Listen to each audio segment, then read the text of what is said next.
Nous allons voir un nouveau tutoriel sur jean-pierre-villatte.com sur EBP Pay Pro 2020. Donc toujours dans notre thématique du prélèvement à la source, nous allons voir cette fois-ci comment préparer le bulletin de paye donc avec la mise en place du prélèvement à la source. Donc là, c'est vrai que je vous invite à consulter le tutoriel par rapport donc à l'activation du Topaz, puisque effectivement, dès qu'on a activé le Topaz dans les informations société, et bien effectivement, il y a des sous-profils qui se mettent en place. Il y a un sous-profil pass, donc qui est par défaut bien, dans tous les profils proposés par EBP.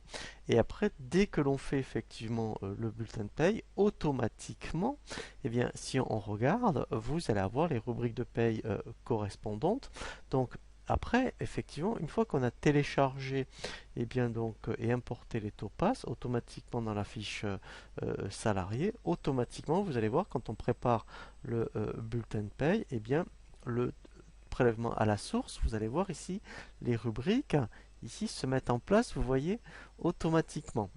Voilà, donc là en fait, bien je peux voir qu'ici directement, vous voyez ici, c'est affiché.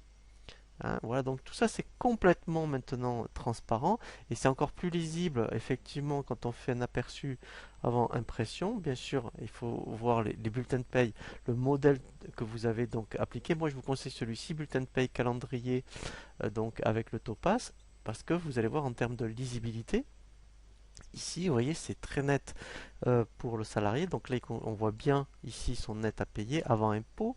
Ici, on voit bien le montant donc de l'impôt. Et ici, vous voyez, on constate bien son net à payer. Voilà, donc ici, c'est vraiment ici très très clair. Et aujourd'hui, maintenant, effectivement, c'est complètement transparent une fois que vous avez vraiment importé donc les topaz dans votre dossier. Après, effectivement, en préparation de paye, vous n'avez plus rien à faire. Par contre, maintenant, on va voir un tutoriel, effectivement, parce que ça peut arriver, effectivement, quand il y a, effectivement, des mises à jour de topaz et vous faire la régularisation des topaz sur le bulletin de paye.